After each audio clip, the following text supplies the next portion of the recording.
Hello and welcome. About a month ago, I bought this 2000 Jamis Explorer for $50.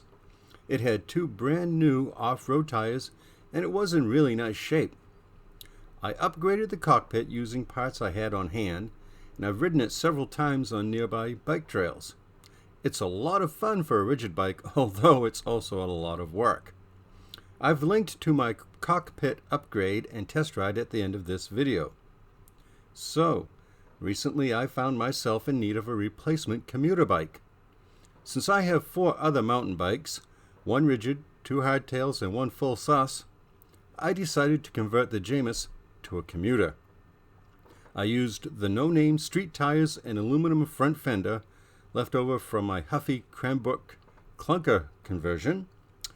Unfortunately, the rear fender was not compatible with the Jamis geometry. So I improvised a rear mudguard with a rack I had laying around and some Gorilla Tape to seal the gap on the mounting brackets.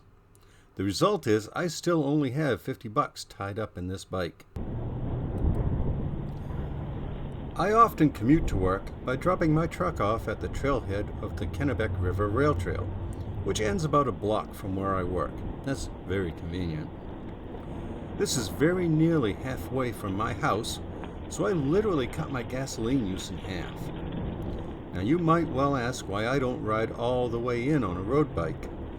The honest answer is I could, but there is a monster hill that I don't want to face first thing in the morning.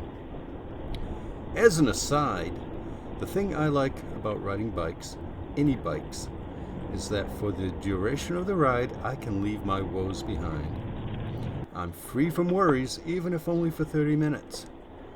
The thing is, when riding, you really must be in the moment and situationally aware. And failing to be focused is asking for a crash in my view. I mean, there's only so much brain space I can devote to any one thing at any one time. Which is not to say I don't enjoy the views and the experience as I ride. I do, especially in autumn with the colorful foliage. So, back to the topic at hand. I think I'm going to like using this bike as a commuter. The Jamis is by no means a light bike, and I certainly won't get a personal record on Strava for this route. At the same time, this is a mostly level ride with only one short climb in each direction. The bike's weight really is not a hindrance in this kind of riding, and the 34-tooth Megarange freewheel makes easy work of the short climbs. The only negative in my mind is the saddle. It's really not comfortable, despite the suspension seat post to which it is attached. That saddle is on the short list for an upgrade, even if I have to spend money on it. Part of the rail trail passes through the city of Hallowell, and one of the cool things about Hallowell is they allow and in fact encourage full lane use by cyclists. See that graphic?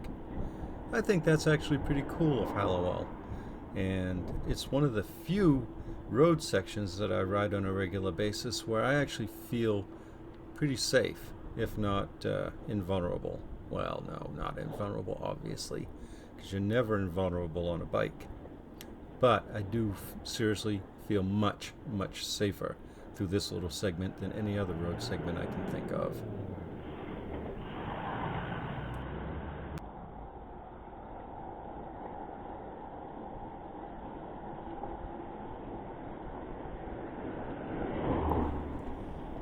That large brick building on the left is where I work.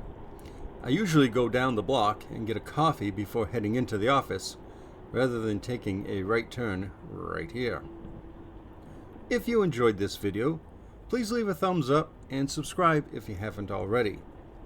Below left is a link to my first upgrades to the Jamis, and below right is a link to one of my other videos. As always, thanks for watching. I really do appreciate it when you do.